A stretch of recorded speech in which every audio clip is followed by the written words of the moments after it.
কতদিন পর পর সহবাস করা ভালো, জেনে নিন দরকারি কিছু তথ্য।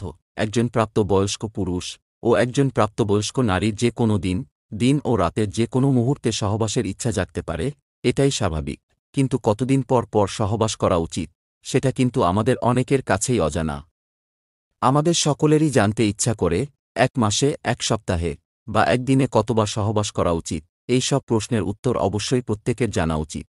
কারণ আপনার বিবাহিত জীবন যতই সুখের হোক, এ সম্পর্কে জ্ঞান না থাকলে পরবর্তী জীবনে আপনি সমস্যায় পড়তে পারেন।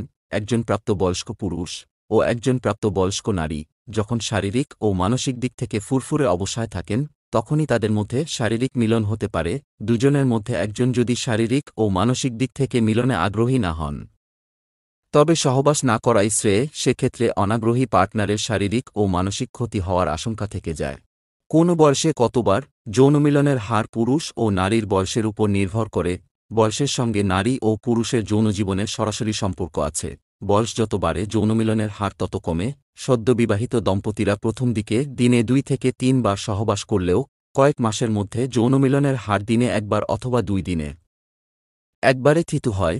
গবেষণায় দেখা গেছে, ১৮ থেকে ২৯ বছর বয়সী দম্পতিরা বছরে গড়ে ১১২ বার শারীরিক মিলনে লিপ্ত হন, অর্থাৎ ১ সপ্তাহে ২ বারের একটু বেশি। ৩০ থেকে ৩৯ বছর বয়সী দম্পতিরা বছরে গড়ে ৮৬ বার যৌনমিলন করেন, অর্থাৎ ১ মাসে ৭ বার। ৫০ থেকে ৪৯ বছর বয়সী দম্পতিরা বছরে ৬৯ বার শারীরিক মিলনে লিপ্ত হন।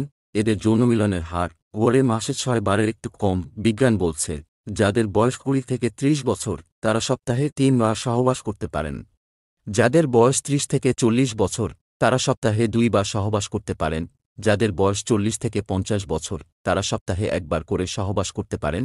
যাদের বয়স ৫০ থেকে ৬০ বছর তারা ১৫ দিনে কিংবা ৩০ দিনে ১ বার সহবাস করতে পারেন। বেশি বয়সেও কেন নিয়মিত সঙ্গম করা উচিত? মাত্রাতিরিক্ত সহবাস যেমন ক্ষতিকর, আবার কম সহবাসও শরীর ও মনের পক্ষে ততটাই ক্ষতিকারক। The American journal of cardiology দ্বারা প্রকাশিত একটি গবেষণাপত্র বলছে, যে সব দম্পতি সপ্তাহে অন্তত ২ বার সহবাস করেছেন, তাদের হৃৎপিণ্ড অনেক ভালো থাকে। যারা একবার ও সহবাস করেননি তাদের থেকে